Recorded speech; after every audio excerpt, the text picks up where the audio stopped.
Today we are bringing on Aleeza Ben Shalom. Aleeza is the national, international, global Jewish matchmaker extraordinaire from her Netflix fame. And Aleeza is she's here to talk to us about the challenges that people have when dating and when also trying to think about their fertility and what should come first, what should come second, etc. So I'm thrilled to bring her on. I'm going to grab her and let's get started. To remind all of you, here she is. Recorded, assuming that Instagram works well, the technology works well, and we will have this for all of you to share. Hello, Aleeza. We're gonna get started in 1 second. So this is for Aleeza. I don't know that you really need an introduction because I feel like people know who you are, but maybe for the the one person who doesn't know who you are, please introduce yourself. Not everybody knows me, but many people do. I'm Aleeza Ben Shalom, as known from Jewish Matchmaking on Netflix. That's my latest claim to fame. I work with singles worldwide and matchmakers to help make more matches and make the largest impact in the world. Please God for matchmaking, and I'm very honored to be here with you. We are excited to have you. Okay, so let's just dive in immediately.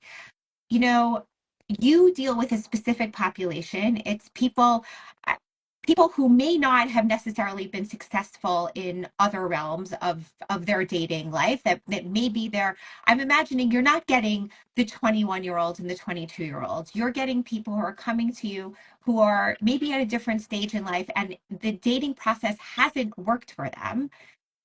And in addition to that, we all know that fertility, specifically from a woman's perspective and a man's perspective, that there is a time limit on that. And so I'm curious if when you meet people at the point that you're meeting them, when does that conversation come up? Does it come up?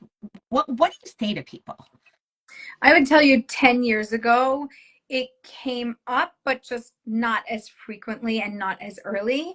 And today, it's almost asked as a part of your dating profile. Like, oh, okay. Interesting. Who are you? How old are you? Have you preserved your fertility? And I'm not saying that, right. Shocking. Let's just take a moment. Shocking. And a lot of women have said, like, this is my private medical information about me. This is like, you don't have access to that. I don't even know if I like you or you like me. And to know whether I want to share with you my fertility information is really intense, but it has become kind of the norm. Or if you want to motivate somebody to say yes to you that maybe they might not, but hey, if you've preserved your fertility, okay, then they'll consider it. Or I have something to kind of push with a little bit more. That has become a little bit more commonplace, which a lot of people find very uncomfortable. Yeah. Okay. So let's go further here. What do you say? I mean, so let's take the average woman who's coming to you. Let's give her an age. Let's say she's 35. If she's coming to you and she wants to utilize your services as a matchmaker, how does that conversation go? In regards to her fertility, like, are you asking her, what are you saying? What does she say to you? And then how do you present matches to her? Like, how does that all work? Often they're telling me. So at this point, we've had the conversation. Who are you? Where are you in life? What have you been doing work-wise, professionally, personally? And where do you see your future and what do you want? There's also an assumption that all women want to have children, and that's also not true. So we have had clients that say, I either can't have children or I do not want to have children for whatever reason. And that's also something that we deal with it as well. So it somewhere comes up fairly early on, because the question is, what type of a person can I set you up with? Are you open to somebody who's single and never been married, married but doesn't have children, married but does have children, married but only has one child, married or has a couple children? So it comes up fairly early, and it's usually I want to say self-proclaimed, declared, or shared. Some people have said, oh yeah, I did that a couple of years ago, preserve my fertility, all good, just need my person, and if not, that's my backup plan. Some people have said, well, I haven't done it yet, but I'm thinking about doing it. But I also know that when you do this, it changes the hormones in your body. It changes you, and sometimes personality wise, what's coming off.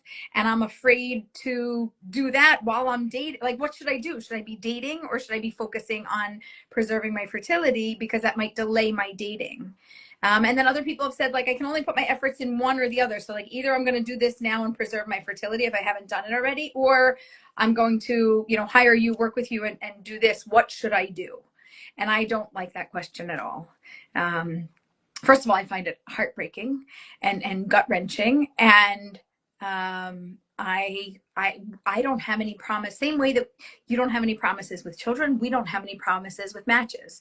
We will make an effort. We will get you in front of people. We will try to make smart matches, the right matches, the best that we can, the most that we can, as frequently as possible. And I have no guarantee. So if neither direction gives you a guarantee, but if you want something where there's a possibility and you want to go through this treatment, then I would advise to do that first and then come back and consider doing something with us, but not to, especially I would say at 35 plus, to delay that, because things shift over the course of time, and there are certain time periods you can't get back.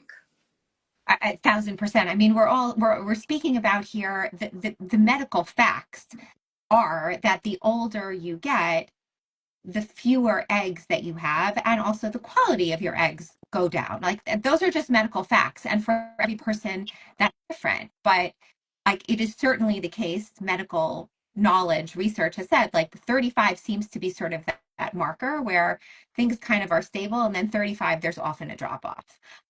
But okay, let me flip it around now and actually ask you from the male perspective. When that person is coming to you and saying, I'm interested, I want your help, I want to get married, blah, blah, blah. And they say to you, that person says to you, I'm only interested in someone if she's going to guarantee me a lot of kids. Like, I'm only interested in that. Like, what do you say from that perspective? Because this is really, I mean, as we all know, like, everything takes two, right? So I'm curious what you say to them. So first, I like to quantify. Can you define a lot? Because to some people, a lot is 3, and to some people, a lot is 7. And one guy said, I'm the oldest of 14. And I was Oh like, my oh, gosh. right? That's a different story. You needed to get married at 20, not at Totally. 35. So first, I quantify. How many children would you ideally like to have? Then we say, great. And people at any age and at any stage may or may not have children. We realize that this is an area that's in, like, we think it's in our hands, and we do a lot to take control of it, but it's really from up above. It's from God's hands. And I say, great. And is there like a minimum? Like, do we have a negotiation level? Like, when my husband and I were dating and we were talking about children, he's like, how many children? I asked him how many children, and he was smart. He just asked me. And I said, 7. And he's like, okay, however many we're blessed with. Now that's a smart answer. Wow. That's a really Right. smart answer. So, we were blessed with 1 and 2 and 3. And then, like, he was in a good place, and then whatever. We have, thank God, 5 children, but we don't have 7. We were blessed with 5. And that's where we're at. And that's what we needed to do for our family. And that's really the truth. The truth is, you're going to have as many as you're blessed with. But if you tell me you want to try to have 7 kids, it makes dating, it's like, well, where do we start? Right. The whole thing, I don't know, the whole thing gets very frustrating to me, because sometimes people have, twins or triplets or multiple, like, life happens in so many different ways. There's many different ways that you can have it. And who's to say that you can even handle what you say that you want? So, Totally. and it's not always on a woman's side. It's on the man's side too. You can't always have kids. There might be something on your side that's preventing. So I find it already hard enough to find the human being that matches you, let alone the human being with the idea of the future children that you don't yet have. Like, we have to solve that problem before I even see if you have chemistry. Like, forget about it. I can't solve that problem until we just see, like, you like each other. We're going to go through this. There's enough medical intervention and technology modern day. We can help you. We can do the best that we can, better than we ever had in years gone by. 1,000%, 1,000%. And do you, what is the point where you advise people to share their fertility status if they know, right? There are some people who know that they have some kind of medical condition that might prevent them from having as many children as maybe they thought they would have had, younger when they were younger. Um, or they have frozen their eggs and they have a certain number. Not that there's ever a guarantee when you have, X number of eggs that you're going to have X number of children. It's never a one-to-one correlation. But like, when do you suggest that people share this kind of sensitive information on both sides, both from from the female side and from the male side? So I would share it a similar timing as if you would share any other medical issue. So if somebody had cancer and was in remission and has been doing great, you're not sharing that on date 1 or date 2 or date 3. There has to be enough that I like you like me, and there's something going on here. And now I'm going to be open and vulnerable with you. And now I'm going to share with you. It seems to be in this realm regarding children and fertility that people want access to that before they say yes to a first date. And I don't think that that's really something that's reasonable or appropriate. And I understand why people want to know, but we didn't used to have access to this information, and our dating was getting along much better than it is today. And our rates of marriage and our success of healthful, happy, long marriages was much higher than it is today. So I'm pretty sure that having more data doesn't always make it a better way to date. I love that. And it's so interesting because, there are all these movements now, where let me actually say that differently. There is a specific there are movements in certain sects of Judaism where people are advising others, like, say it right away, because then at least we'll get people on a first date, because then, like, they'll know and we'll get people on the date. So then immediately it gets people more matches, and then people are not just sitting around waiting. And that's sort of one side of the coin, let's call it. But what you're suggesting is the other side of the coin. I don't want to say there's a black and white and right or wrong or yes or no. I Of think it's course different not. for everybody. I don't like it. Also, it just creates a social norm. You have access to my information, my medical information, my private medical information. And even if we never go out, you get to know that. What do I know about you? I know nothing. You get to know that about me? It's a chutzpah. It's like, you get to know that about me.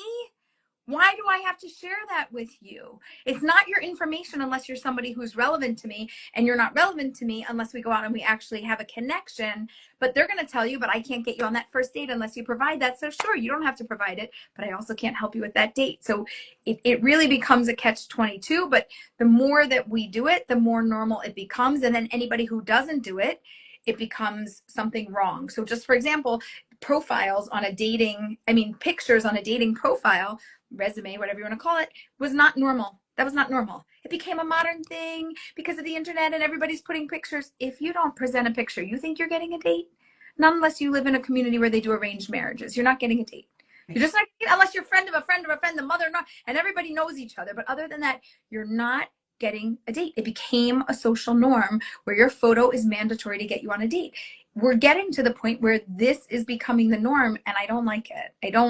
I just think that it's, unless you want to disclose your medical history, do you want to tell me, do you have diabetes? Do you have preconditioned heart conditions? I want to know, are you going to live till 60 or 70 or 80? Or are you going to have a heart attack like your grandfather and your father and 3 generations back? Like, you tell me your history and I'll tell you mine, but we're not there yet. It's so personal. It's so private. It's so intimate, but yet it's so public. And it's challenging. It's really challenging.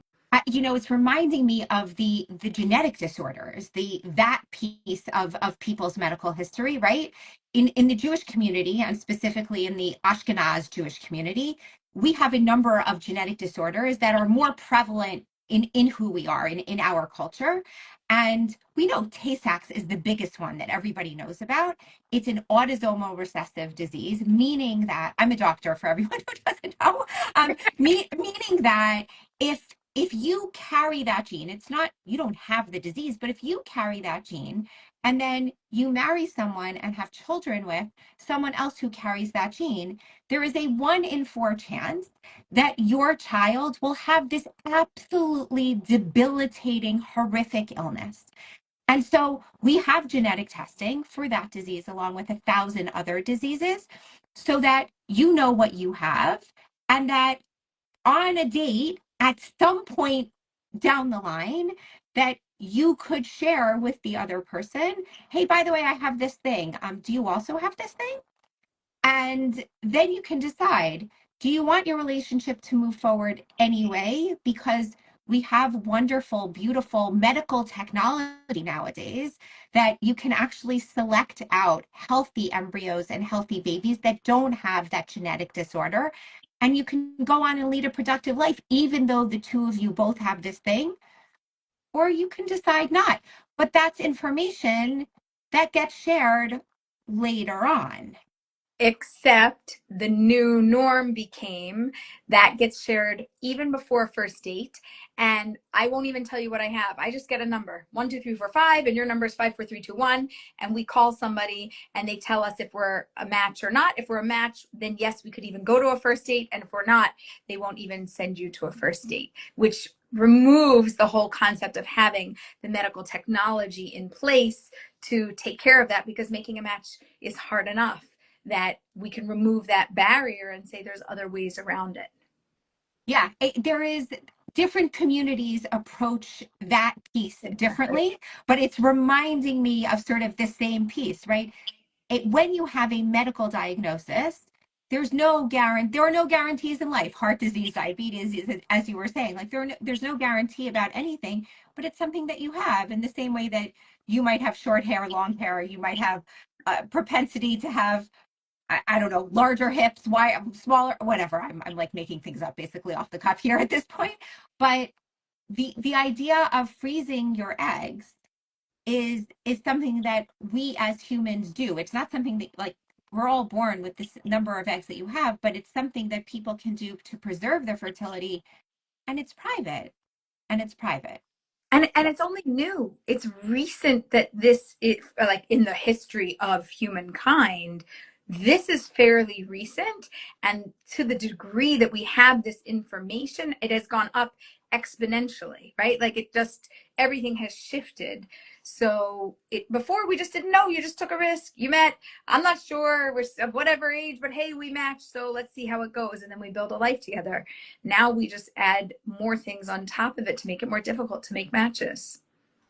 Okay, so Aleeza, you've been so generous with your time. I just, for the people out there, as we close here, for the people out there who are considering freezing their eggs, maybe not considering freezing their eggs, people who are thinking about dating, who are not yet dating, who are very much in the dating process, like, what is your advice to all of them out there? I mean, I'm getting these like glimmers of where you stand, but really, this is all so complicated to try to find your match. I mean, I will say personally, I have family members who are in this parsha, in this time of their lives right now, and it's not simple. And when we and adding extra pieces on it, it's just it's hard. So, what is your advice as the Jewish global matchmaker extraordinaire? What is your advice to everyone out there? Also, I'll also maybe if you could give advice to all the people who are listening to this who may not even be in that situation, but who have friends or maybe who have family members, and they're saying to them, "Oh, you're never going to get married unless you freeze your eggs." Like the people who are putting pressure also to try to maybe get this done, to think that it's going to add to their dating prospects. So the number one thing is, I think whatever is going to give you less anxiety and make you feel more confident, you should do. So for some people, they say, I'm going to freeze my eggs. It takes that anxiety off. It gives me time to date with peace of mind. I know that I have a plan if the plan that I want doesn't work, and I have a second plan in place, and that makes me feel really good. For other people, they have anxiety about going through the process, and freezing their eggs is like nothing that they can ever imagine, or it's just, it feels like they're giving up on one dream to have another. And for them, that doesn't make them feel better. It makes them feel more anxious. It makes them feel more uncomfortable. I think that the direction you should go is in the direction that provides you the most inner calm, and you need to get everybody else's voice out of your head. There are too many people that are weighing in. When in the history of mankind do we have our doctor and our therapist and our rabbi and our friends and our parents and our siblings and our extended family? All of a sudden there's 10, 15 people that are having conversations about you doing something with your body. We've never had like this whole group think happening. It was like me and my family, my best friend, that's it. Your inner circle, 1, 2, 3 people knew. Nobody talked about anything else, even with other medical conditions. It just, everybody took care of their business, and it wasn't a community decision. So I would get everybody else's voice out of your head and come to a place where you can say, doing this, whatever this is, makes me feel better, and that's why I'm going to do it. And know what you know and know what you don't know. Don't go into it blind and say, well, I don't know enough, so I'm just not going to do anything about it. Learn and then make a decision from a place of knowledge and from a place of peace. Yes, I'm just, for all of you who are just listening to this and are not watching me, I'm just nodding and nodding and nodding and nodding and nodding. And to the people, to those 10 people, 15 people who are just chatter, chatter, chatter, chatter, chatter, chatter, chatter. You need to do this. You need to do this. How come you haven't done this? Did you speak to your doctor yet? What's going on? Why did you, blah, blah, blah. What do you say to all those people? Yeah. You're loving and you're caring and you have really fantastic intentions, but turn the volume down.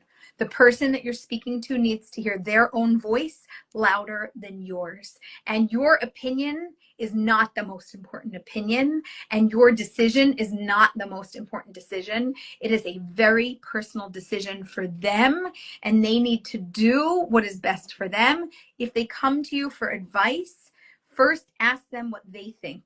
Don't give your opinion. Ask them what they think. What do they think would be best? What works for them? What would make them feel more comfort during this time period?